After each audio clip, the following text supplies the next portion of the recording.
معجزہ ہو گیا ڈیمانڈ پر، یا یہ ہے کہ رسول اپنے دعوے کے طور پر ثبوت کے طور پر لاتا ہے، جیسے کہ حضرت موسیٰ جب گئے ہیں میں آیات لے کر آیا ہوں اپنے رب کی طرف سے، انہوں نے کہا بتاؤ کون سی آیات ہے، کیا نشانیاں لائے ہو؟ انہوں نے اپنا عصا پھینکا، وہ سانپ بن گیا، اپنے ہاتھ بغل میں دے کر نکالا، وہ سورج کی طرح چمکتا ہوا روشن ہو گیا۔ یہ دعوے کے ساتھ ان دونوں معنی میں حضور کا کوئی معجزہ نہیں۔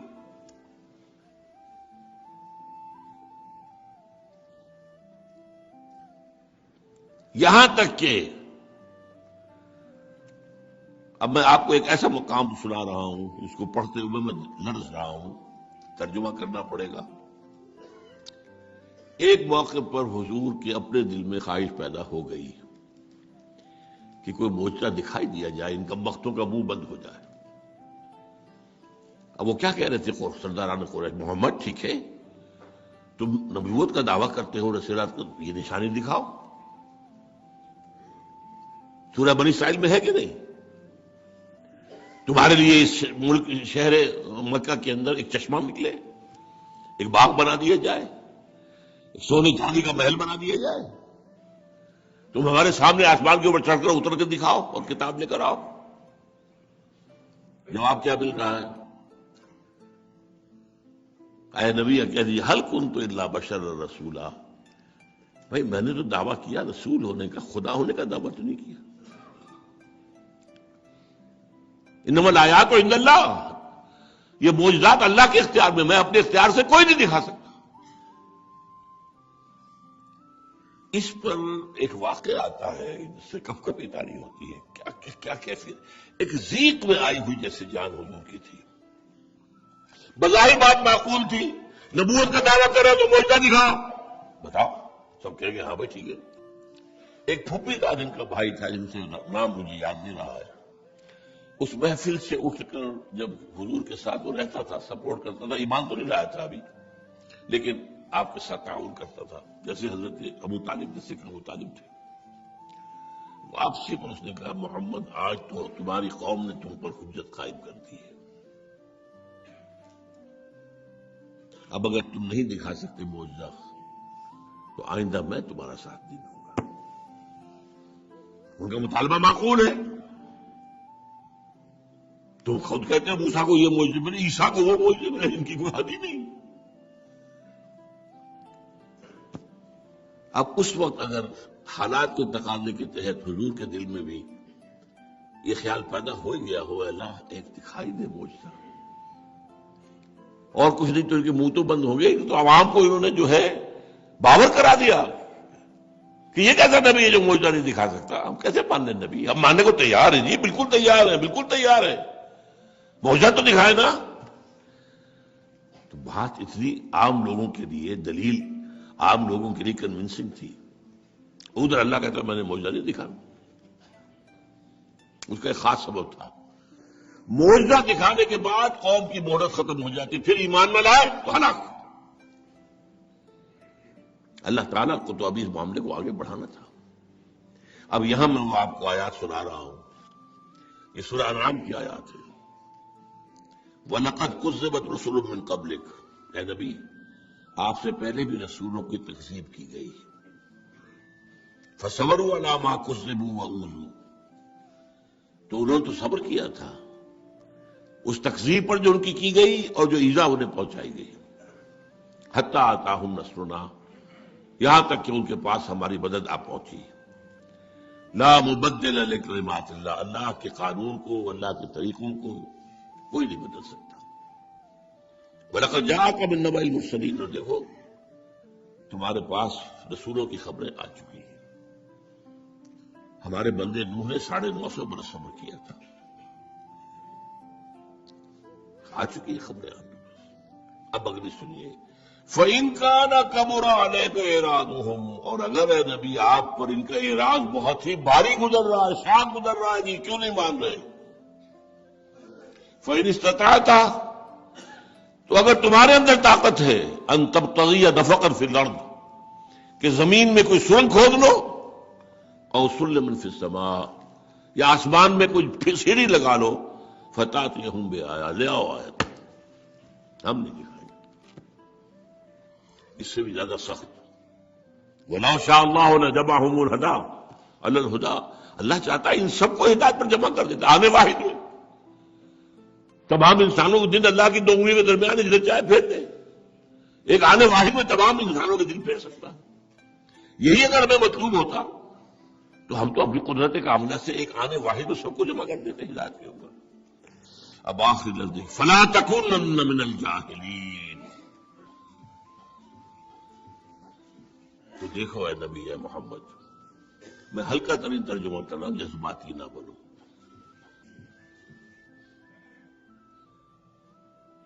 یہ ہے معاملہ۔ ہاں خرق عادت قسم کے معاملات ہوئے ہیں، مدد بھی آئی ہے، غیر مرئی طور پر بھی آئی ہے، غیر طبعی طور پر بھی آئے گی، لیکن دعوے سے اور مطالبے پر نہیں دکھایا جائے۔ وہ صرف ایک ہے، میرے پاس معجزہ ہے اور یہ قرآن، جسے ایمان لانا ہے اس قرآن پر ایمان لائے، جسے نہیں جو ایمان نہیں لائے گا وہ نہیں مان، بڑے سے بڑا معجزہ دے کر ایمان نہیں لائے گا۔ فرعون ایمان لایا؟ کیا قوم سمود ایمان لائی؟ کیا عیسیٰ کو جو ہے یہودیوں نے مانا؟ مردہ کو زندہ کر رہے ہیں، پرندہ بنا کر جو ہے مٹی کا پھونک مارتے تو اٹھتا ہوا پرندہ بن رہا ہے، کوڑی کے جسم پہ ہاتھ پھیر رہے اور ہر جسم صاف ہو رہا ہے، مادہ ذات برانا کی آنکھوں پہ ہاتھ پھیر رہا وہ دیکھنے والا ہو گیا ہے۔ کون سا معجزہ رہ گیا حضرت عیسیٰ سے؟ پھر گھوڑے میں گفتگو کر رہا ہے، کون سا معجزہ رہ گیا؟ بن باپ کے پیدا ہوا ہے، لیکن کیا مانا یہودیوں نے؟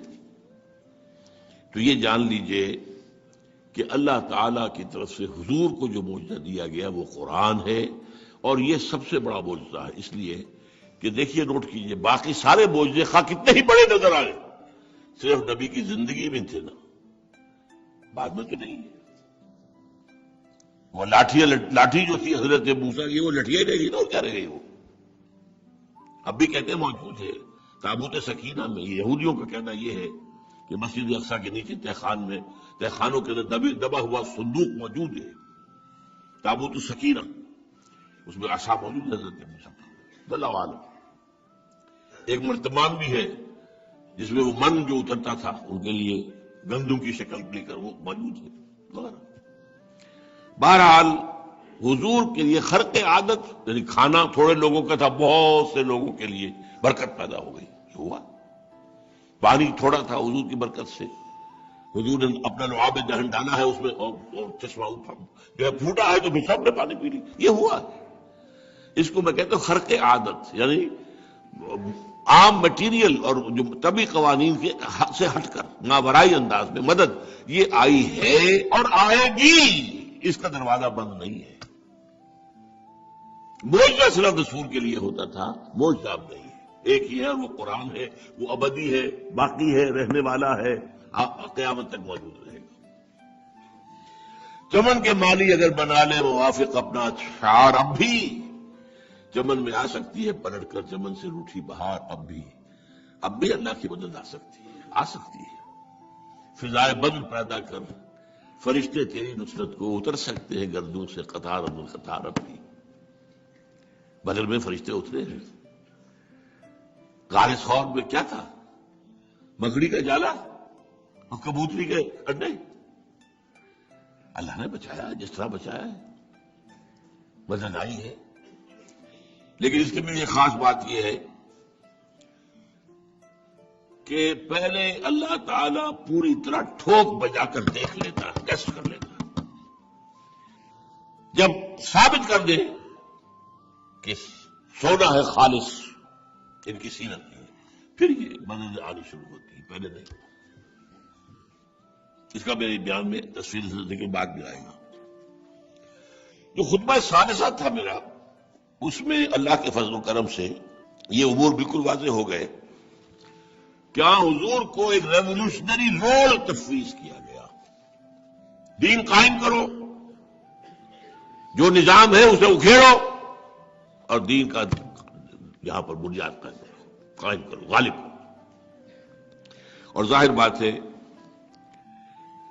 کہ تاریخ انسانی کا عظیم ترین، گمبھیر ترین، جامع ترین، ہمگیر ترین، موسٹ پروفاؤنڈ انقلاب وہ تھا جو حضور نے برپا کیا۔ گواہی میں دے چکا ہوں M N Roy, H G Wells, doctor Michael heart.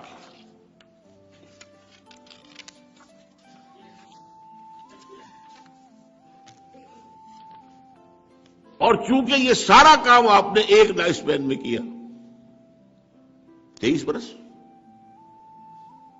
ابتدا میں وہ دعوت گھر گھر جا کر بھی، گلیوں اور سڑکوں پر بھی، اور کوہ صفا پر کھڑے ہو کر بھی وہ دعوت دے رہے ہیں، پریچر ہیں، اور پھر وہی شہ سوار ہے، وہی سپہ سالار ہے بدر میں، احد میں۔ تو ایک انقلاب کے عمل کے آغاز سے اختتام تک ہر جگہ قیادت کس کی؟ محمد کی صلی اللہ علیہ وسلم۔ اس کی کوئی اور مثال نہیں ہے، میں تفصیلات بیان کر چکا ہوں۔ لہذا یہ نتیجہ جو نکال رہا ہوں اس کو نوٹ کیجیے۔ If you want to know really what is the process through which a true revolution can be brought about, you have to turn to the seerah of Muhammad sallallahu alaihi wasallam۔ وہ عمل کون سا ہے جس کے ذریعے سے ایک انقلاب برپا کیا جا سکتا ہے؟ ہم بھٹک رہے ہیں آج، نشان راہ دکھاتے تھے جو ستاروں کو، ترس گئے ہیں کسی برد راہداں کے لیے۔ کوئی دعوت و تبلیغ سے سمجھتا ہے کہ ہو جائے گا۔ خدا کے بندو، اگر یہ ہو سکتا ہے تو حضور سے بڑا مبلغ، حضور سے بڑا داعی، حضور سے بڑا معلم، مربی، مذکی کو ہو سکتا ہے؟ آپ کو بھی تلوار ہاتھ میں لینی پڑی ہے۔ بعض لوگوں نے بڑا دھندا سمجھا، کھیل جیسے انتخابات ہوتے ہیں، اسی سے کام بن جائے گا، پوری جماعت، پوری تحریک بڑی زبردست ہے، ایک برباد کر رہے ہیں۔ بھائی انتخاب سے تو وہی ریفلیکشن ہوگی جو معاشرے میں ہے، جو معاشرے میں اقدار ہے وہی کے لوگوں کے حامل اوپر آئیں گے، جو پاور بیسز ہے وہی، وہ جاگیردار ہوں یا سرمایہ دار ہوں وہی آئیں گے، یا قبائل کے سردار ہوں وہی آئیں گے۔ تم کس امید میں چکر کھا رہے ہو؟ محض علمی کام، تعلیمی کام، علمی کام، اس سے کبھی انقلاب آیا ہے؟ کبھی انقلاب، اگر آپ کو methodology of a true revolution درکار ہے، you have to turn to the سیرہ آف دی پروفٹ صلی اللہ علیہ وسلم۔ اچھا، پھر میں نے کہا کہ یہ مشکل ترین کام ہے دنیا کا، کیوں؟ دیکھیے، دعوت و تبلیغ آپ کریں گے، کوئی آپ کی جان سے نہیں مارے گا، کوئی ویسے برا کہہ دے، کچھ اور کہہ دے، مشقت کرنی پڑے گی، محنت کرنی پڑے گی، چاہے وہ مشنری ہو، چاہے وہ تبلیغی جماعت کے بھائی ہوں۔ جان کا خطرہ نہیں ہے اس میں، انقلاب میں تو جان ہتھیلی پہ رکھنی پڑتی ہے۔ کیوں؟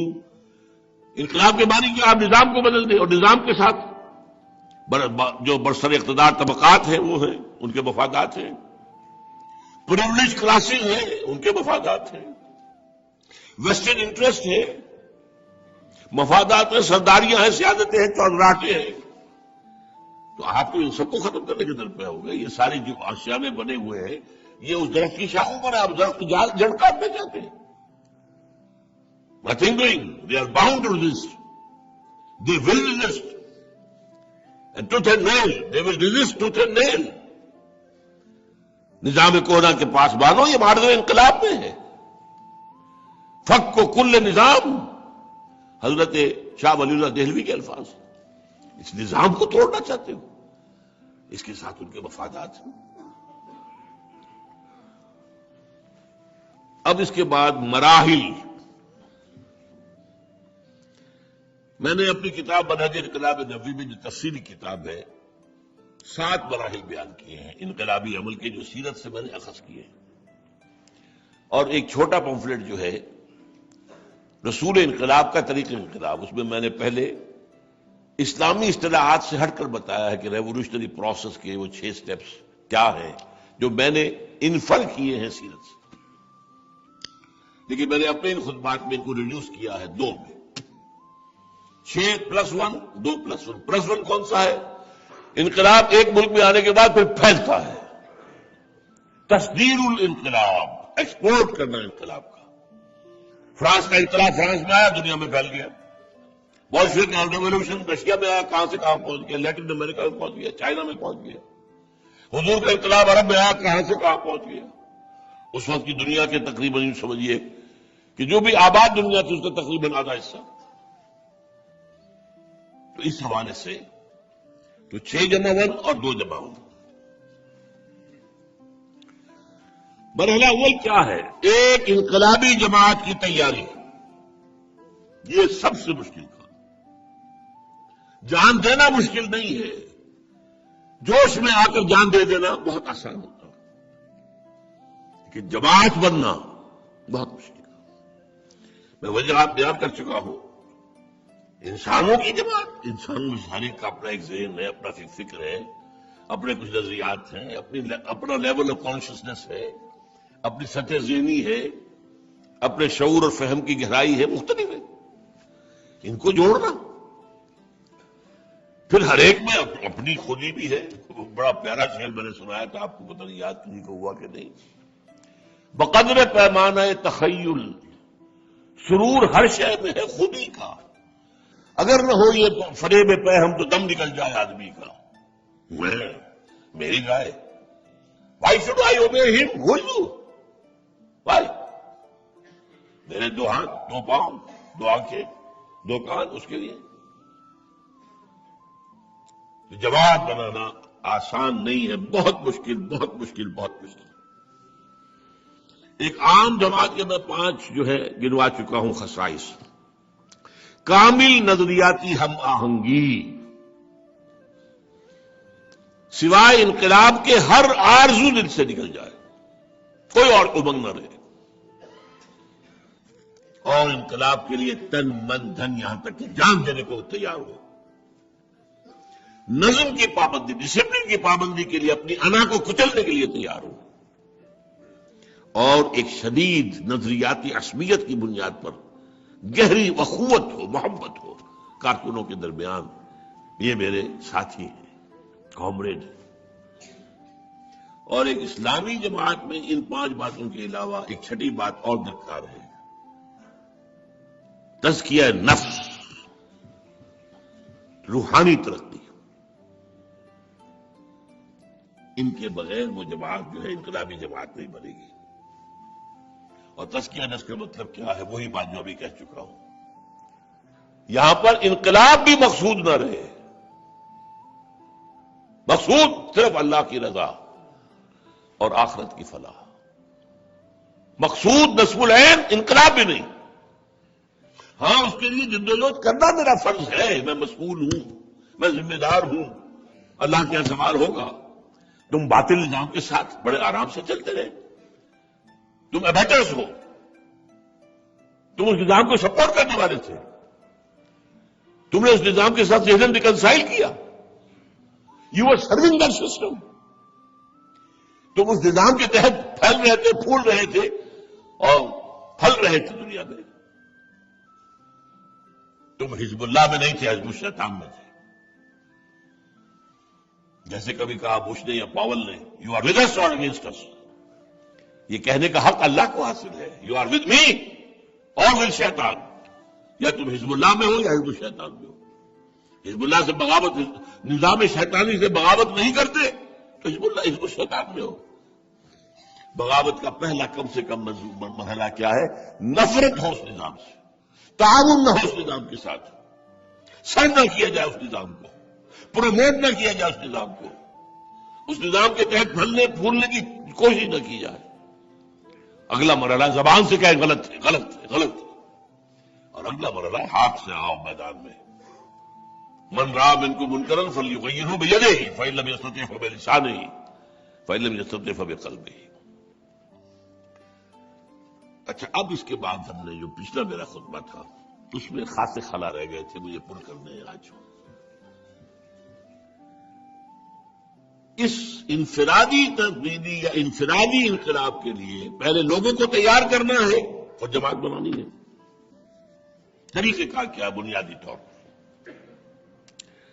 اس کے لیے میں نے آپ کے سامنے رکھا تھا کہ جو 3 آیتیں قرآن میں آئی حضور کے مقصد بعثت کے لیے، هو الذی ارسل رسولہ بالہدی ودین الحق لیظہرہ علی الدین کلہ، تو 4 مرتبہ 4 اصطلاحات کے حوالے سے یہ جو بنیادی اساسی انقلاب ہے، اساسی انقلاب افراد کو بدلنا، پہلے افراد بدلیں گے، پھر وہ جڑیں گے، طاقت بنیں گے اور باقی کو ختم کریں گے۔ تو اس کے لیے 4 اصطلاحات، اور یہ بات پہلے بھی میں نے کہی تھی، آج پھر کہہ رہا ہوں، اگرچہ تکرار پسندیدہ شے نہیں ہوتی کلام میں، قرآن میں وہ بات 3 دفعہ آئی، هو الذی ارسل رسولہ بالہدی ودین الحق لیظہرہ علی الدین کلہ۔ اور قرآن کی شان یہ ہے کہ یہاں تکرار جو ہے وہ بورنگ نہیں ہے قرآن کے کلام میں۔ لیکن یہ کیوں ہے تکرار؟ تاکہ ان الفاظ کی اہمیت کو سمجھ کر اس پر اپنی توجہ مرکوز کر دو۔ اور 4 دفعہ یہ الفاظ آئے، ایک دفعہ سورہ بقرہ میں حضرت ابراہیم اور حضرت اسماعیل کی دعا میں آئے، اس کے بعد اس دعا کی قبولیت کا اعلان بھی سورہ بقرہ ہی میں ہو گیا۔ دعا ہے 15ویں رکوع میں، وہ ہے 18ویں رکوع میں۔ پھر اس کا اعادہ ہو گیا سورہ آل عمران میں، جو کہ سورہ بقرہ کا جوڑا ہے، اور پھر سورہ جمعہ میں جو سورہ صف کا جوڑا ہے۔ سورہ صف کی مرکزی آیت هو الذی ارسل رسولہ بالہدی ودین الحق لیظہرہ علی الدین کلہ، اور سورہ جمعہ کی هو الذی بعث فی الامیین رسولا منہم یتلو علیہم آیاتہ ویزکیہم ویعلمہم الکتاب والحکمہ۔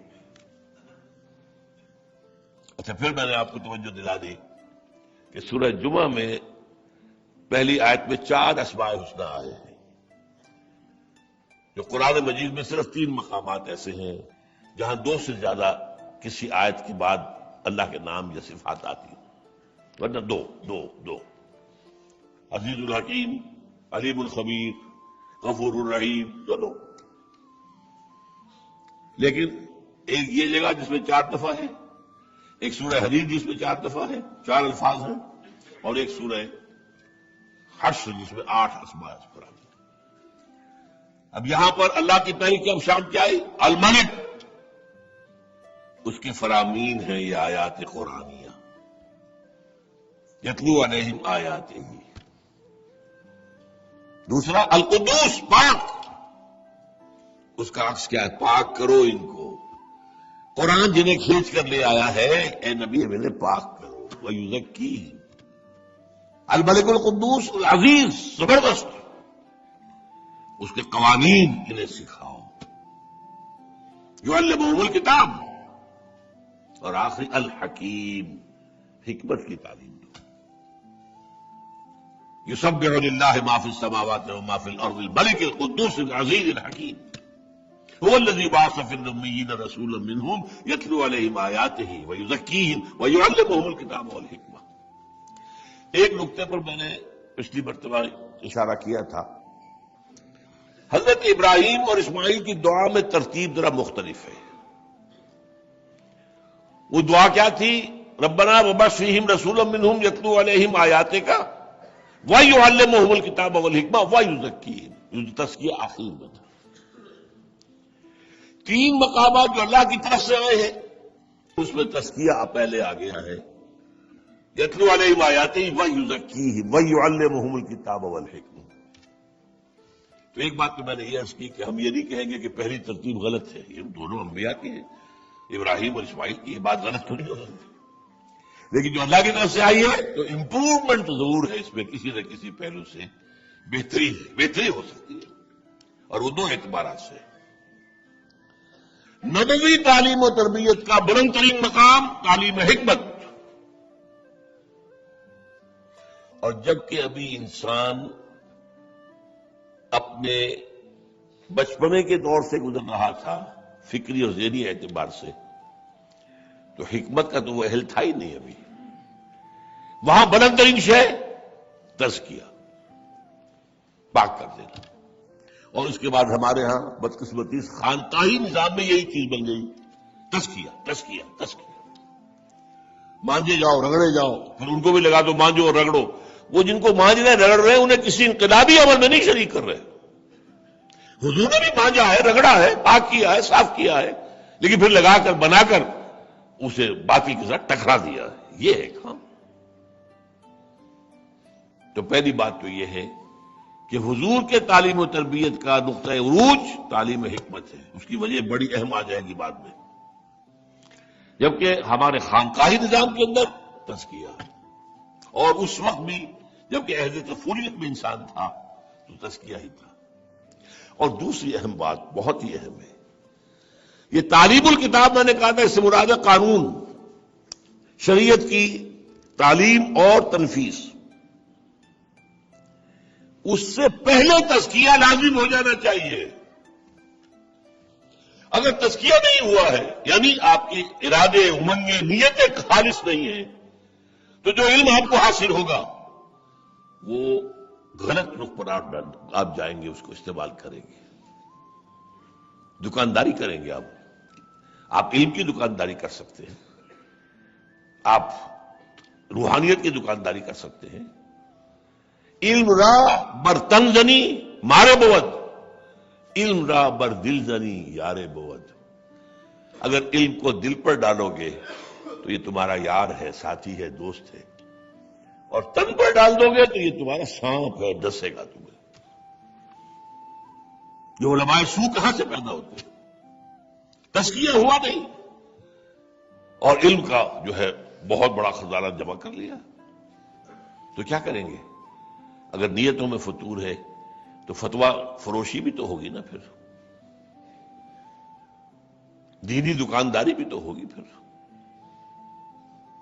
اور یہ بات اتنی یقینی ہے، ذرا سوچئے کہ تبع تابعین جو تیسری نسل ہے، حضور نے فرمایا خیر امتی قرنی ثم الذین یلونہم ثم الذین یلونہم،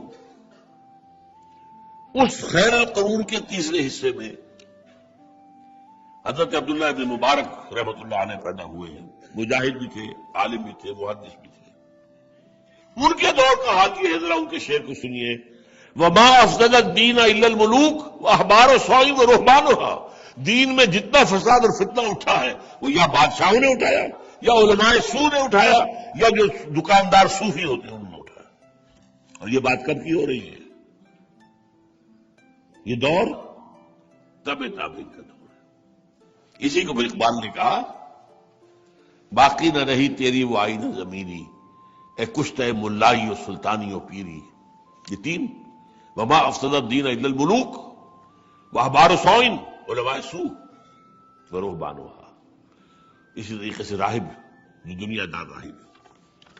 اب آئیے، یہ جو چار الفاظ ان پر جو گفتگو ہوئی تھی پچھلی مرتبہ، تھوڑا سا اس میں مجھے اضافہ کرنا ہے. تلاوت آیات کا میں نے ایک مقصد بیان کیا، دوسرا اور اہم تر مقصد رہ گیا، وہ جو مجھے آج خلا پر کرنا ہے. پہلا مقصد کیا تھا؟ میں نے کہا تھا کہ قرآن ایک میگنیٹ ہے جو سلیم الفطرت لوگوں کو کھینچ لیتا ہے. وہ لوہے کا برادہ اور لکڑی کے برادے کو علیحدہ علیحدہ کرنے کے لیے کیا کرے؟ تو وہ تجربہ سامنے رکھیے. جس شخص کے اندر روح ابھی مری نہ ہو، جس کے دل پر حجابات اتنے مضبوط نہ ہو گئے ہوں کہ اس کے اندر جو ہے ایمان کی روشنی داخل نہ ہو سکے، اس کو چھوڑ دیجیے. جس کی بھی روح ابھی زندہ ہے، چاہے کمزور ہے، ضعیف ہے، نحیف ہے، ڈورمنٹ ہے، یہ قرآن اس کو کھینچ لیتا ہے. جیسے میگنیٹ مقناطیس لوہے کو کھینچ لے گا. تو در حقیقت چونکہ یہ دونوں ایک جگہ سے آئے ہیں، روح انسانی کہاں سے آئی؟ اللہ کے پاس سے. وہ زمین کی شے نہیں ہے، تو اس خاکدان سے نہیں، یہ خاکی شے نہیں، خاکی ہمارا حیوانی وجود ہے. اور قرآن کہاں سے آیا؟ اللہ کے پاس سے. خرج من ایل، لہذا یہ کہیں گے ہم گرائی ہیں. از کجا میاں جی آواز دوست، یہ میرے دوست کی آواز کہاں سے آ رہی ہے؟ یہ جو دل کے اندر روح اگر ہے، اگر زندہ ہے، it dances to the tune of قرآن، اور وہ آپ کے پاس آ جائے. دوسرا کام کیا ہے؟ یہی قرآن ان کے اندر ایمان پیدا کرے گا، یقین والا. کہ یہ اہم درس کیا؟ آیت کسے کہتے ہیں؟ نشانی. نشانی کیا مطلب اس کا؟ سادہ سی مثال بہت دفعہ دی میں نے. آپ کے دوست نے کبھی آپ کو بہت قیمتی پین دیا تھا، آپ نے اسے استعمال نہیں کیا، اسے خراب نہیں کیا، بہت سنبھال کر کہیں ٹرنک کے اندر رکھ دیا. سال بیت گئے، نہ دوست یاد آیا، نہ اب قلم یاد آیا، کبھی خیال ہی نہیں، نہ کبھی ملاقات. اچانک آپ نے ٹرنک کھولا اور وہ قلم نظر آ گیا، دوست یاد آ جائے گا کہ نہیں؟ کیا اس میں کسی انٹلیکچوئل ایفرٹ کی ضرورت ہے؟ کیا جد و جہد؟ یہ خود بخود. اسی کا نام تذکر ہے، یاد کر لینا، چیتا کرنا. یہ ہمارے شاہ عبد القادر نے غالباً ترجمے یہ کیے ہیں، کیونکہ وہ آج سے تقریباً یوں سمجھیے کہ 100 سال پرانی جو ہے اردو تھی، اس میں ہندی کے الفاظ کافی ہے. چیتا، اس روز چیتے گا انسان. تو یہ چیتنا جو ہے، اسی لیے آپ کو معلوم ہے قرآن مجید میں سب سے زیادہ لفظ استعمال ہوا ہے وہ کیا ہے؟ ذکر. انا نحن نزلنا الذکر وانا لہ لحافظون. ذکرا، تذکر، تذکیر. فذکر بالقرآن من یخاف وعید. اب یہ آیات جو ہیں در حقیقت 3 ہیں اسبوع قرآن. آیات آفاقی، کھول آنکھ، زمین دیکھ، فلک دیکھ، فضا دیکھ، یہ اللہ کی نشانیاں ہیں. اس کو کہتے ہیں استقرائی منطق.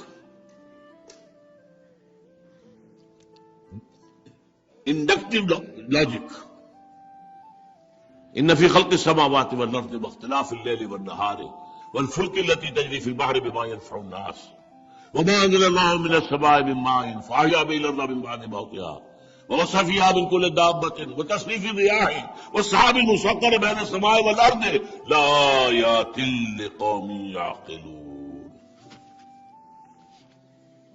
کہیں فرمایا فی انفسکم وفی انفسکم فلا تبصرون. سنريهم آياتنا في الآفاق وفي أنفسهم حتى يتبين لهم أنه الحق.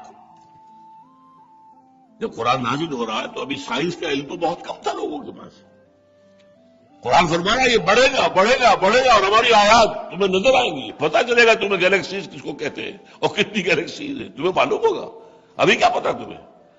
وہ سمجھتے ہو کہ شاید 1-2 میل کے اوپر آسمان ہے، کچھ چھت ہے، اللہ نہ خیر صلاح، اور کیا سمجھیں گے وہ؟ یہ آیات الہیہ. اور پھر وہ آیات جو انفس میں ہے. آج آپ کو معلوم ہے جینز اور جینیٹکس اور جو ایمبریولوجی، علم الجنین، وہ کہاں سے کہاں پہنچا ہوا. اور کیتھل مور جو اس وقت دنیا میں سب سے بڑا ایمبریولوجسٹ ہے، جو head of the department of embryology ہے ٹورنٹو یونیورسٹی کا، کینیڈا کا، اس نے کتاب لکھی. حیرت ہوتی ہے کہ قرآن آج سے 1400 برس پہلے ایمبریولوجی میں ڈیولپمنٹ کی سٹیجز اتنی خوبصورتی سے بیان کر رہا ہے. آیات آفاقی، آیات انفسی اور آیات قرآنی، یہ تینوں مل کر آیات قرآنیہ کا انہوں نے کام کیا کیٹلیٹک ایجنٹ. آپ نے کیمسٹری میں پڑھا ہوگا، 2 سالٹس ہیں وہ آپس میں انٹریکٹ نہیں کر رہے، کوئی تیسری چیز آ کر انٹریکشن شروع کرا دے گی. ایکشن وہی بھی ہوگا، وہ برقرار رہے گا، وہ یوز نہیں ہوگا، وہ کیٹلیٹک ایجنٹ کہلاتا ہے. قرآن کی آیات کیٹلیٹک ایجنٹس ہیں جو اپنے ساتھ آیات آفاقی، آیات انفسی کو لے کر اور انسان کے دل میں جو سویا ہوا ایمان ہے اسے ابھار کر انسان کے شعور کی سطح پر لے آتا. یہ ہے یتلو علیہم آیاتہ. اور قرآن مجید میں سورہ نور میں جو فرمایا گیا اللہ نور السماوات والارض، 2 نور ہیں. ایک نور فطرت ہے دل میں اور ایک نور قرآن ہے. نور علی نور، نور فطرت، نور قرآن مل کر نور ایمان بنتے ہیں. یہ پہلا درجہ ہے، پہلا عمل ہے حضور کا صلی اللہ علیہ وسلم. وَيُزَكِّيهِمْ، اور ان کو پاک کرتا ہے، تزکیہ کرتا ہے. وہ میں تفصیل سے بیان کر چکا ہوں. باغبان کا جو فعل ہوتا ہے، جو اس نے پودے لگائے ہیں پھلدار پھولدار، تو ان کے آس پاس جھاڑ جکاڑ کو کھرپا لے کر کاٹ کے پھینک دیتا ہے. کیوں؟ وہ خامخواہ جو زمین کی اندر جو قوت ہے نمو کی غذا ہے وہ بھی لے رہے کائے کے لیے. وہ میرے پودے کو ملنا چاہیے سب کچھ. فضا میں سے آکسیجن وہ بھی لے رہے وہ جو ہے میرے پودوں کو ملنی چاہیے. اس کا نام تزکیہ ہے. اس درخت یا پودے کے پروان چڑھنے میں جو شے رکاوٹ بن رہی ہے اسے ہٹا دو. تزکیہ اس کے معنی پاک کر دینا. یہ پاک کر دینا جو ہے اس کی میں تفصیل سے آپ سے بیان کر چکا ہوں کہ اس میں جب قرآن اندر جاتا ہے انسان کے اس کے اندر پوری شخصیت تبدیل ہوتی ہے. سب سے پہلا اس کا فکر بدلتا. تطہیر فکر. جو خیالات، نظریات، تصورات، عقائد، توہمات جو یہاں تھے ان کو صاف کرتا ہوا نیچے جائے گا. پھر تصفیہ قلب کرے گا، تجلیہ روح کرے گا، تزکیہ نفس کرے گا. چوں بجاں در رست جاں دیگر شود، جاں جو دیگر شد جہاں دیگر شود. اب میں کیا کروں؟ مجھے علامہ اقبال نے جس انداز میں قرآن کی عظمت بیان کی مجھے تو کہیں اور نظر نہیں آئی. گر تو بھی خواہی مسلمان زیستن نیست ممکن جز قرآن زیستن. کتاب زندہ قرآن حکیم حکمت اولا یزال و قدیم. حرف اورا نئے تبدیل نئے آیا شرمندہ تعویل نئے. فاش گویم آچر دل مزمر است یہ کتابیں نیز چیزیں دیگر است چوں بجا در رفت جہاں دیگر شود. دماغ میں اترے گا اس کو صاف کرے گا گندگیوں سے، غلط نظریات، غلط عقائد. یہ ڈارونزم، یہ فلاں، یہ فرائیڈزم، یہ مارکسزم، یہ ایڈلرزم، یہ بیکٹوگرزم، یہ سب کے سب مٹیریلزم، یہ سارے ان کو صاف کرتا ہوا دل کا صاف کرے گا، روح کو جلا دے گا، روشنی بڑھائے گا، نفس کا تزکیہ کرے گا. یہ ہے یزکیہم بذریعہ قرآن. اب اس میں یہ بھی ہے قرآن مجید خود کہتا ہے اپنے آپ کو کہ یہ کیا ہے؟ یا ایھا الناس قد جاءتکم موعظۃ من ربکم وشفاء لما فی الصدور. یہ شفا ہے تمہارے سینے کے امراض کے لیے. ہمارے خانقاہی نظام نے اس کو چھوڑا. وہ ذکر کے اس کی لمبی لمبی تسبیح ہے، اس کی ضربیں لگا لگا کر کیا کیا کیا کہاں سے لی یہ چیز؟ مانتے کہ حضور نے تو نہیں کرایا. یہ حضور کا طریقہ تزکیہ نہیں ہے، مانتے تسلیم کرتے. بھائی تو کیوں اس کو چھوڑ کر اس کو اختیار کر رہے ہو؟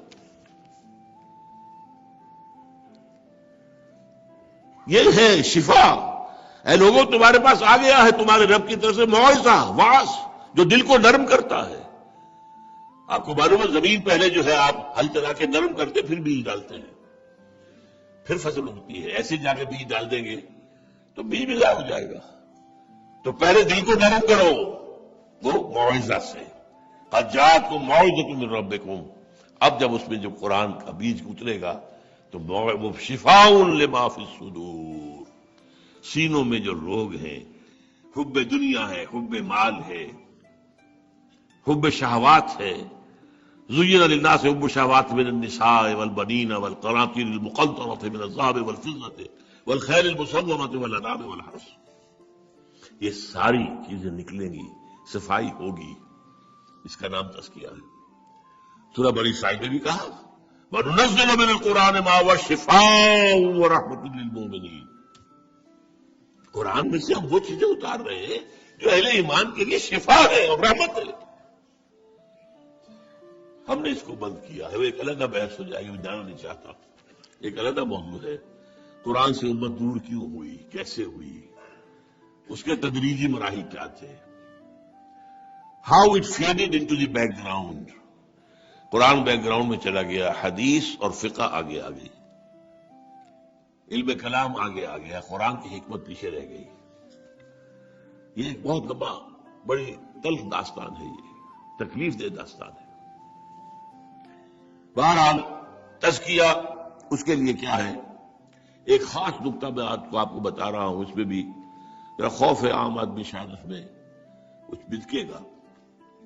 ڈاکٹر برہان احمد فاروقی صاحب نے، مرحوم نے، جو منہاج القرآن کتاب لکھی تھی، انہوں نے ایک نقطہ بہت عجیب بیان کیا. وہ کہتے ہیں کہ قرآن مجید بتاتا ہے کہ تزکیہ اور تعلیم کے لیے دو چیزیں لازم ہیں، دونوں مل کر ایک وحدت بنتی ہیں، رسول اور کتاب۔ سورہ بینہ میں فرمایا لم یکن الذین کفروا من اہل الکتاب والمشرکین منفکین حتی تأتیہم البینہ، یہ لوگ جنہوں نے شرک کیا تھا اور جنہوں نے کفر کیا اہل کتاب میں سے اور مشرکین میں سے، یہ باز آنے والے نہیں تھے جب تک کہ بینہ نہ آ جاتی۔ اور بینہ کیا ہے؟ رسول من اللہ یتلو صحفا مطہرۃ فیہا کتب قیمہ، اللہ کی طرف سے رسول اور وہ کتاب جو اللہ تعالیٰ کی طرف سے نازل ہوئی ہے اور جس کے اندر کتب قیمہ ہے، رسول من اللہ ہے یتلو صحفا مطہرۃ فیہا کتب قیمہ۔ تو بینہ برابر ہے رسول جمع قرآن۔ سورہ طلاق میں فرمایا گیا ذکرا، ذکر کیا ہے؟ قد انزل الیکم ذکرا، اور ذکرا کیا ہے؟ رسولا یتلو علیکم آیات اللہ البینات لیخرج الذین آمنوا وعملوا الصالحات من الظلمات الی النور۔ ذکرا کیا ہے؟ رسول جمع کتاب۔ اب یہ ایک ہوا بریکٹ۔ ہمارے ہاں یہ ہوا ہے جو حضور کی عظمت، حضور کا مقام، حضور سے محبت، حضور سے عشق، کچھ حقیقی کچھ بناوٹی، کچھ دکھاوے کا جو واقعی بھی ہے، اس دونوں کے مرکب میں سے رسول کے پہلو پر اتنا زور دیا گیا کہ قرآن کی اہمیت کم ہوتی چلی گئی۔ سمجھ رہے اس بات کو؟ نازک بات ہے۔ اس جوڑے میں سے ایک پر اتنا بس یہ ساری جو تھی وہ تو صحبت کی تاثیر تھی، تو وہ صحبت تو اب ہمیں تو نہیں مل سکتی، پھر کیا کریں گے؟ اور ہم سے تو یہ مطالبہ ہے کہ دین کو قائم کرو۔ وہ جو میں نے کہا آج آپ کے سامنے کہ خالص انسانی سطح پر جدوجہد کر کے آپ نے دین کو قائم کیا ہے، تو ہم پر حجت قائم کی ہے نا۔ کون سی تکلیف میں نے نہیں اٹھائی، تم کیوں ڈر رہے ہو؟ میرے دانت نہیں ٹوٹے، میرا خون نہیں بہا، مجھے فاقے نہیں آئے، میں قید میں نہیں رہا 3 سال، میں نے کون سی تکلیف نہیں اٹھائی؟ تو یہ حجت قائم ہی کی ہمارے اوپر، انسانی سطح پر جدوجہد کر کے دکھایا ہے۔ اس لیے کہ اب آئینہ رسول بھی آنے والا نہیں ہے، نبی آنے والا نہیں ہے، کوئی معجزہ نہیں آنے کا امکان نہیں ہے، اس کے لیے یہ ہے۔ تو یہ آخر تزکیے کے لیے قرآن بہت بڑی شے، قرآن کے ذریعے سے وہ نکال رہا ہے، من الظلمات الی النور، نکال رہا ہے قرآن کے ذریعے سے اندھیروں سے روشنی کی طرف۔ تو یہ بات نوٹ کر لیجئے کہ تزکیے کا معاملہ بھی قرآن ہے۔ یہی جب شفا یہی ہے تو آیات ہی میں تو قرآن ہے ہی ہے، تزکیہ بھی مراد قرآن ہے۔ البتہ اس میں قرآن جمع نماز، اتل ما اوحی الیک من الکتاب واقم الصلاۃ، نمبر 2 خاص صلاۃ تہجد، قیام اللیل، نمبر 3 صوم، نمبر 4 انفاق فی سبیل اللہ۔ یہ نسخہ ہے 4 تزکیے کا جو بتاتا ہے قرآن مجید، اور خود قرآن مجید آپ کے ذہن سے اتر کر قلب سے ہوتے ہوئے آپ کے پورے وجود کو دھو کر صاف کرتا ہے۔ تعلیم کتاب یہ تفصیل سے میں بیان کر چکا تھا، اس میں مجھے کچھ اور نہیں بیان نہیں کرنا ہے، اس لیے کہ قرآن مجید میں جب احکام آتے ہیں تو کتب علیکم کتب علیکم کتب علیکم، یعنی اگر آپ کا حل چل چکا ہے، دماغ میں بھی چل چکا، دماغ کا تطہیر ہو چکی ہے، نفس کی تطہیر ہو چکی ہے، اب یہاں احکام ڈالو، ان کے اندر بیج ڈالو، وہ لہلہاتی ہوئی کھیتی بنیں گی۔ بلکہ میں پچھلی مرتبہ بتا چکا ہوں، خود اندر سے ڈیمانڈ اترتی ہے، یسألونک۔ اب تو طلب پیدا ہو رہی ہے، یہ آپ سے شراب کے بارے میں پوچھتے ہیں، جوئے کے بارے میں پوچھتے ہیں، یہ آپ سے حیض کے بارے میں پوچھتے ہیں، یہ آپ سے اشہر حرم میں قتال کے بارے میں پوچھتے ہیں، یہ آپ سے وصیت کے بارے میں پوچھتے ہیں، یہ آپ سے پوچھتے ہیں، یہ ساری چیزیں پوچھ رہے ہیں۔ کیوں پوچھ رہے ہیں؟ وہ طلب اندر سے پیدا ہوئی ہے، وہ طلب پیدا ہوئی ہے تو اب آپ کو غذا دی گئی ہے۔ اب یہ جو ہے کھیتی آپ لگائیں گے احکام کی تو کھیتی ظاہر بات ہے کہ وہ اپجے گی، وہ پھلے گی پھولے گی. کذرٍ اخرج شطأہ فآزرہ فاستغلظ فاستوى علی سوقہ. یہ نتیجہ نکلے گا. اگر ذہن کی تطہیر نہیں ہوئی، آپ نماز پڑھا کرو بھائی، نماز پڑھا کرو، کیا اثر ہوگا اس پر؟ بہت شریف ہوگا تو آپ کے سامنے پڑھ لے گا، بعد میں کیا. اور یہ کوئی اگر ذرا زیادہ جری ہوگا، آج کل تو زیادہ جری ہے، کیا رکھا ہے ابا جان نمازوں کے اندر؟ کیا ہوگا نمازوں سے؟ یہ سارے نمازی جو ہے، یہ سارے حاجی جو ہیں، کیا کرتے ہیں؟ ان کا کیا، ان کے اخلاق کیا ہیں؟ ان کے معاملات کیا ہیں؟ کیا فائدہ؟ کیا رکھا ہے ان میں؟ یہ کیا کہہ دیا کہ یہ نماز جو ہے یہ جو دور کرتی ہے برائیوں سے؟ کون سی برائی سے دور ہوتے ہیں یہ نمازی؟ کہیں گے کہ نہیں؟ تو تزکیہ، پھر یعلمہم الکتاب، اور اس کے بعد حکمت. پہلی بات تو حکمت کے بارے میں پچھلی مرتبہ بتا چکا ہوں کہ حکمت کو بھی امام شافعی رحمۃ اللہ علیہ نے قرار دیا اس سے مراد سنت ہے. یعنی جب قرآن کا لفظ اگر آیات تو قرآن ہو گیا اور کتاب تو قرآن ہو ہی گیا لازماً، تو یہ شاید کچھ الگ چیزیں الگ نہیں ہے، وہ قرآن ہی میں حکمت بھی ہے. ذالک مما اوحی الیک ربک من الحکمہ. اے نبی، یہ ہے وہ چیزیں جو ہم نے حکمت کے ذیل میں آپ پر نازل کی ہیں. اور فرمایا ومن یؤت الحکمۃ فقد اوتی خیرا کثیرا. تو یقیناً احکام قرآن میں بھی ہے لیکن حدیث میں بھی ہے، فقہ میں ان کی ترتیب کی گئی ہے. حکمت قرآن میں بھی ہے، حدیث میں بھی ہے. حکمت کے نادر موتی آپ کو حدیثوں میں ملیں گے، اور بسا اوقات میں نے تو دیکھا ضعیف حدیثوں میں زیادہ ملتے ہیں. وہ سند کے اعتبار سے جو ہے پوری نہیں اترتی، لیکن ضعیف اور ہوتی ہے، موضوع اور ہوتی ہے. موضوع میں نہیں، ضعیف میں بڑے حکمت کے موتی آپ کو ملتے ہیں. اور یہ آپ سب کے نزدیک متفق علیہ ہے علماء کے کہ ضعیف حدیث سے کوئی شرعی حکم ثابت نہیں ہوگا، لیکن ضعیف اس کے اندر کوئی حکمت ہے، کوئی علم ہے، وہ آپ حاصل کر سکتے ہیں، جو قرآن کے کئی منافی نہ ہو، کسی جگہ پر دوسری چیز میں حدیث سے ٹکراتی نہ ہو. اب حکمت اصل میں دو طرح کی ہیں، اس طرح سمجھنے کی ضرورت ہے. حکمت حکم کہتے ہیں عربی زبان میں کسی چیز کا پختہ ہو جانا. اس کے لیے بہترین لفظ جو ہے جو آپ کے سامنے رہنا چاہیے استحکام ہے. ملک مستحکم ہے، یعنی یہ اپنے خلاف کسی بھی حملے کو جو ہے جیت سکتا ہے، اس کا جواب دے سکتا ہے، اپنا دفاع کر سکتا ہے. تو انسان کے عقل اور شعور کی پختگی کا نام حکمت ہے. حکمت دو طرح کی ہے، یہ ہے اصل میں سمجھنے کی بات. حکمت اصولی یا حکمت ایمانی. وہ جو میں نے شروع میں کہا، ایمان کی میٹا فزکس، ایمان کا ویلٹن شواؤنگ، ایمان کا ورلڈ ویو، ایمان کا فلسفہ. لیکن اس کی گہرائیوں میں اتر کر اس کے اجزاء کے باہمی ربط کو سمجھنا، یہ جاننا کہ ایمان باللہ خالصتاً صرف فطرت پر مبنی شے ہے.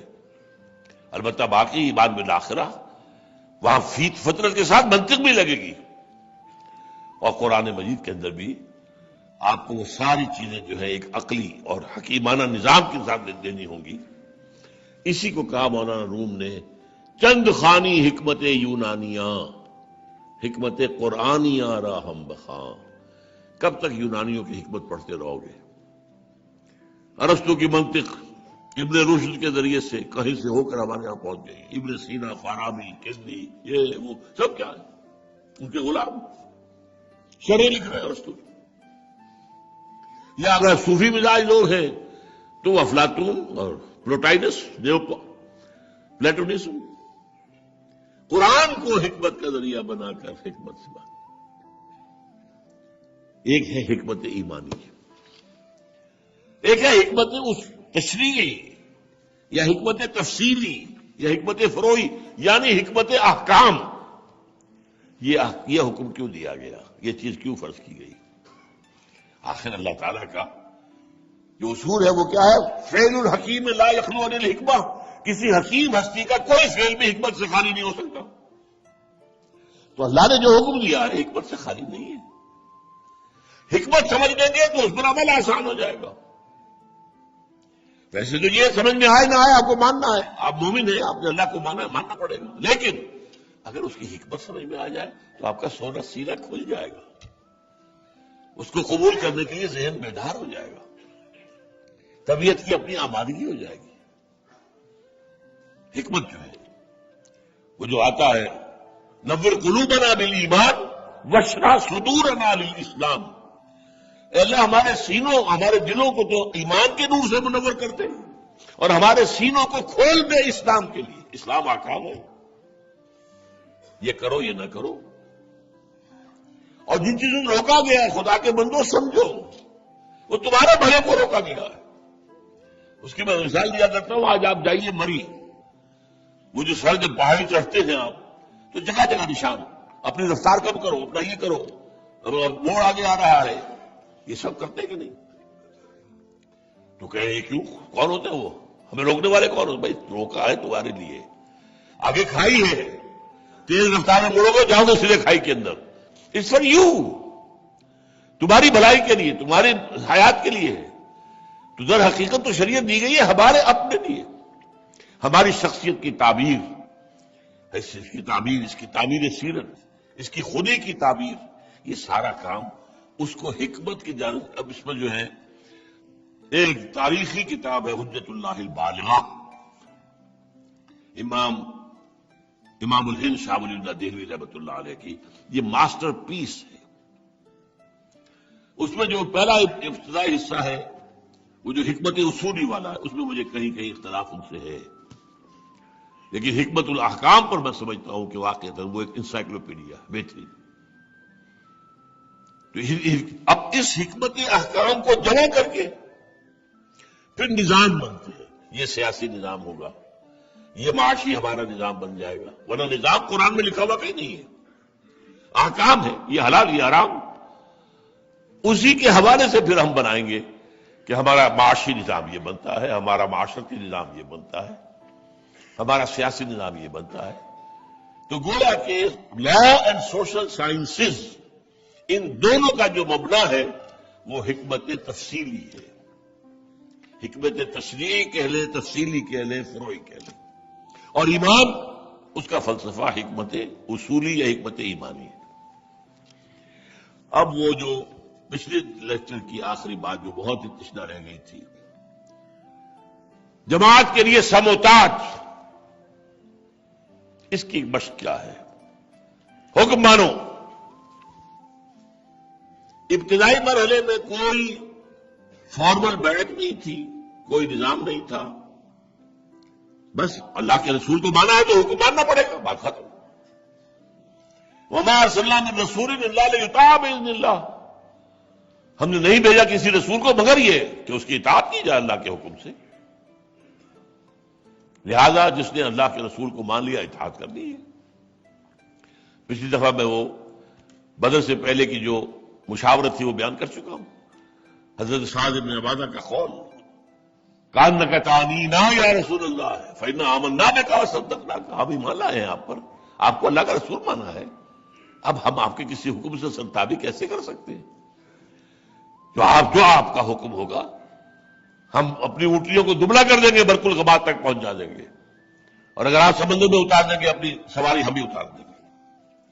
لیکن اس کی جو مشق ہوئی ہے وہ اصل میں میرے جو آج کا موضوع جو ہے اس کے اندر آنے والی بات ہے، اور وہ میں آج کتنا کور کر سکوں گا میں کہہ نہیں سکتا، لیکن بہرحال بسم اللہ کر کے شروع کر رہا ہوں۔ اصل میں جو براہل آتے ہیں تصادم کے، ان کی اب ہمیں بات کرنی ہے۔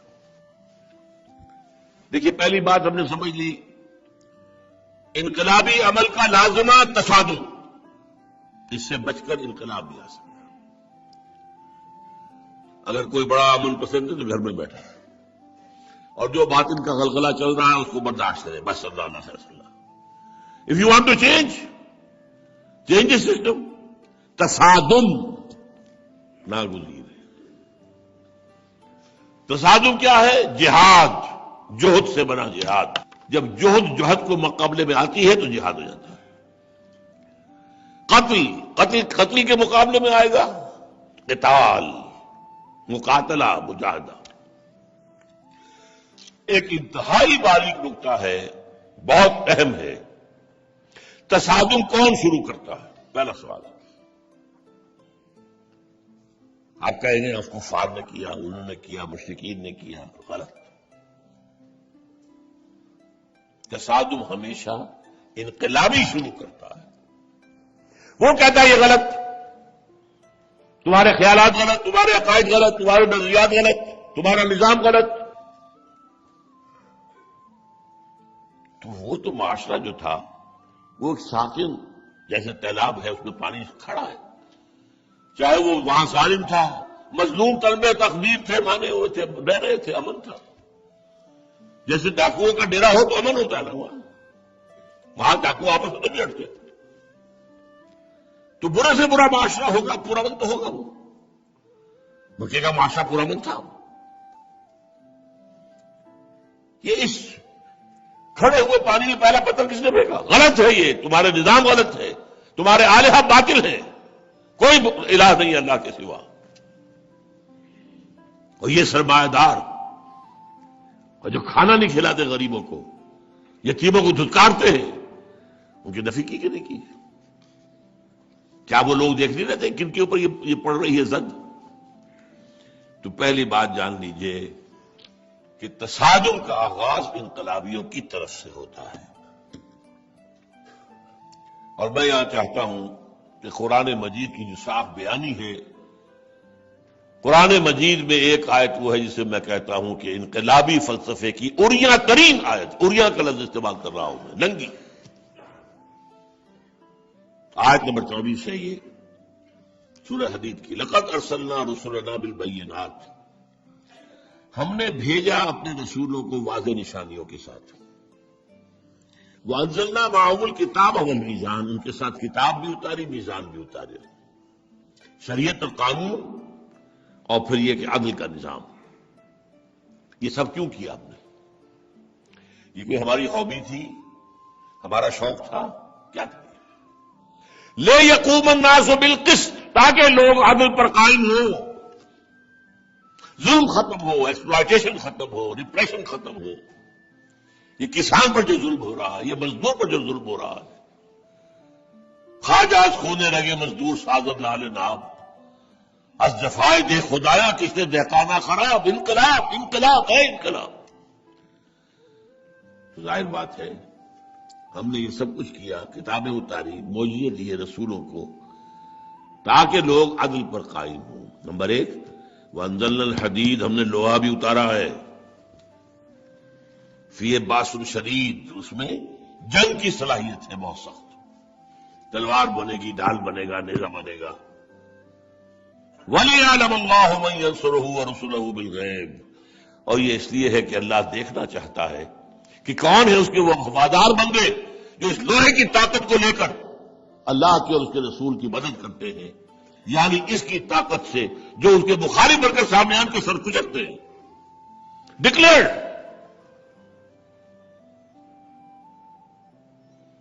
یہ بات اچھی طرح سمجھ لیجیے، قرآن نہیں رکھتے چھپا کر بات کو۔ اسی لیے پھر سورہ صف کی آیات، هو الذی ارسل رسولہ بالہدی ودین الحق لیظہرہ علی الدین کلہ ولو کرہ المشرکون، چاہے مشرکوں کو ناگوار ہو، چاہے یہودیوں کو ناگوار ہو، یریدون لیطفئوا نور اللہ بافواہہم، لیکن اے اہل ایمان اگر تم چاہتے ہو جہنم سے چھٹکارا، یا ایھا الذین آمنوا هل ادلکم علی تجارۃ تنجیکم من عذاب الیم تؤمنون باللہ ورسولہ وتجاہدون فی سبیل اللہ باموالکم وانفسکم، جہاد کرو، اس کے بغیر جہنم سے چھٹکارا ممکن نہیں ہے۔ اور اسی جہاد سے آگے اسی صورت میں کہا ہے، یا ایھا الذین آمنوا کونوا انصار اللہ، بنو اللہ کے مددگار، اللہ کے دین کو، اللہ کے جھنڈے کو کھڑا کرنا، اللہ کے دین کو قائم کرنا، یہ اللہ کی مدد ہے۔ کما قال عیسی ابن مریم للحواریین من انصاری اللہ، جیسا کہ عیسیٰ ابن مریم نے اپنے ساتھیوں سے کہا تھا کون ہے میرے مددگار اللہ کے راستے میں؟ قال الحواریون نحن انصار اللہ، حواریین نے کہا تھا ہم ہیں اللہ کے بندے، اللہ کے مددگار۔ اور اسی صورت میں وہ آیت بھی ہے، ان اللہ یحب الذین یقاتلون فی سبیلہ صفا کانہم بنیان مرصوص، جہاد کے وقت قتال بھی، اللہ کو تو محبوب ہے وہ بندے جو اس کی راہ میں جنگ کرتے ہیں صفیں باندھ کر،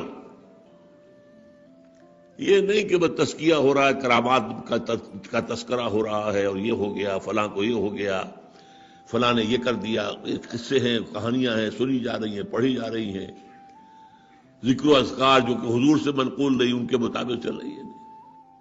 یہاں پہ یار ہے کون ہے پسندیدہ محبوب؟ ان اللہ یحب الذین یقاتلون فی سبیلہ صفا کانہم بنیان مرصوص۔ اب اس وقت کیونکہ جو میں نے بات شروع کی ہے اس میں اب سیرت کا واقعاتی انداز آئے گا، جتنا بھی آج ہو سکے، پھر اس کو مکمل کریں گے اگلے اتوار کو۔ لیکن اس میں میں وضاحت پہلے سے کر دوں، ایک بہت سخت اور بہت تلخ بات کہی، جو میں نے چونکہ پہلے بھی کہیں حوالہ دیا ہے ٹوائنبی کا۔ ٹوائنبی جو ہے پچھلی صدی کا سب سے بڑا مفکر سمجھا جاتا ہے، فلسفی تاریخ کا۔ اس نے بڑا زہر میں بجھا ہوا جملہ کہا حضور کے بارے میں، Muhammad failed as a prophet but succeeded as a statesman مین۔ محمد ایک رسول کی حیثیت سے تو ناکام ہو گئے، ہاں کامیاب ہوئے تو ایک سیاست دان، ایک اسٹیٹس مین۔ مطلب کیا ہے؟ کہ مکی زندگی کا جو نقشہ نظر آتا ہے وہ محمد واقعی صلی اللہ علیہ وسلم نبی تھے یا نہیں اس کو چھوڑ دو، نبی نظر ضرور آتے ہیں۔ نقشہ وہی ہے جو یحییٰ کا اور عیسیٰ علیہ السلام کا تھا، دعوت ہے، تبلیغ ہے، وعظ ہے، یہ لوگوں کو معاف کر رہے ہیں، کچھ بھی کہہ جائے۔ یہاں تو ناکام ہو گئے، ہی ٹو فلی ٹو مکہ، تو فلی کہتے تو فلی ٹو مدینہ، بھاگنا پڑا۔ اسی پر پھر منٹگومری واٹ جو ہے پروفیسر آف فلاسفی ہمارے یو کے میں، اور اس کا قول میں بہت سناتا رہا ہوں، لیکن مجھے ابھی حال ہی میں ایک ٹیلی ویژن کے مکالمے میں ڈاکٹر جاوید اقبال کے ساتھ میں شریک تھا، وہاں ان کا جب ان کا میں نے ذکر کیا، اس نے کہا یہ میرا استاد تھا جب میں پی ایچ ڈی کر رہا تھا انگلینڈ میں، تو یہ میرا استاد تھا منٹگومری واٹ۔ اس نے 2 کتابیں لکھی، محمد ایک مکہ، محمد ایک مدینہ۔ میں نے پوچھا یہ آپ نے 2 کتابیں کیوں لکھی؟ میں یہ ثابت کرنا چاہتا ہوں کہ محمد ایز اے پروفٹ ناکام ہوا صلی اللہ علیہ وسلم، بعد اللہ صلی اللہ علیہ وسلم۔ یہ وہ نقشہ تو ہے کچھ فٹ بیٹھتا ہے، یا عیسیٰ، وہ ظاہر بات ہے ان کے سب سے عظیم شخصیتیں تو یہی 2 ہیں، لیکن یہ مدینے والا محمد تو ہیڈ آف دی اسٹیٹ ہے، سپہ سالار ہے، قاضی القضات ہے، اسٹیٹس مین ہے۔ منٹگومری واٹ نے جتنے ممکن ہو سکتے تعریف کے الفاظ کسی شخصیت کے بارے میں، اور اس کی بھی سپرلیٹو ڈگریز وہ استعمال کر دی ہیں محمد المدینہ میں، انتہائی ذہین، انتہائی فطین، انتہائی موقع پہچاننے والے، انتہائی انسان شناس، انتہائی بہترین پلاننگ کرنے والے، یہ ساری۔ لیکن وہ جو مکے والے ہیں وہاں تو ناکام ہو گئے، یہاں وہ کامیاب ہوئے۔ یہ جو کچھ تضادات سیرت کے اندر آتے ہیں، تصادات بظاہر 12 سال مکے میں حکم یہ ہے کہ چاہے تمہارے جسم کے ٹکڑے اڑا دیے جائیں تم ہاتھ نہیں اٹھاؤ گے، اور مدینے میں آ کر قاتلوا فی سبیل اللہ الذین یقاتلونکم، تلوار ہاتھ میں لو، اگر کوئی اینٹ مارے گا پتھر مارو جواب سے۔ یہ تضاد ہے کہ نہیں؟ بظاہر کا لفظ نوٹ کیجیے۔ ایک وقت میں صلح حدیبیہ کر رہا ہے دب کر، انتہائی دب کر، یہاں تک کہ تمام صحابہ کا خون کھول رہا ہے۔ حضرت عمر ضبط نہیں کر سکے اور کچھ آپ سے کچھ کراس کوشچننگ بھی کر بیٹھے، بعد میں پچھتاتے رہے۔ 1 سال کے بعد مکے کا سردار آ رہا ہے، خوش آمدید کر رہا ہے، سفارشیں ڈلوا رہا ہے، اور صلح نہیں کر رہے۔ کنٹراسٹ ہے کہ نہیں؟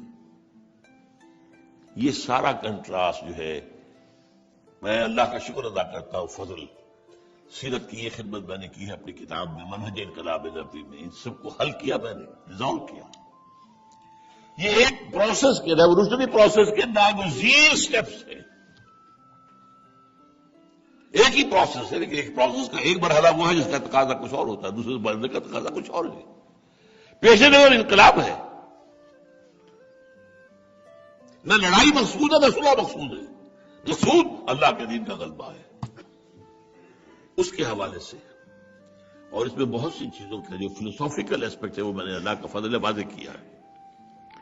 اب آئیے حضور کی دعوت کے ضمن میں، مراحل کے ضمن میں پہلی بات یہ نوٹ کیجئے کہ آپ کی دعوت و تحریک کبھی ایک دن کے لیے بھی خفیہ نہیں رہی۔ یہ میں اس سوچ سے اس لیے کہہ رہا ہوں کہ ہمارے ہاں آج کل ایک خاصی نمایاں تنظیم اور تحریک ہے، ان کا کہنا یہ ہے کہ پہلے 3 سال حضور نے خفیہ مہم چلائی۔ غلط بات، not for a single day even یہ خفیہ نہیں کی، انڈر گراؤنڈ نہیں تھی، کھلی تھی۔ ہاں فرق کیا ہے، ایک ہے پرسن ٹو پرسن، ایک ہے مجمع میں خطاب، ان میں فرق آئے گا۔ پہلے پرسن ٹو پرسن بات ہوئی ہے، پھر وقت آیا ہے کہ اپنے قریبی عزیزوں کو خبردار کیجیے، آپ نے دعوت کی، لوگوں کو بلایا، کھانا کھلایا 2 مرتبہ، پھر حکم آیا فضلہ بما تؤمر، اب ڈنکے کی چوٹ کا ہو تو کوہ صفا پر کھڑے ہو کر میں نے آپ کو بتایا، وہاں سبا کا نعرہ لگایا، اور پھر اس کے بعد جب لوگ آئے اپنی بات پیش کی۔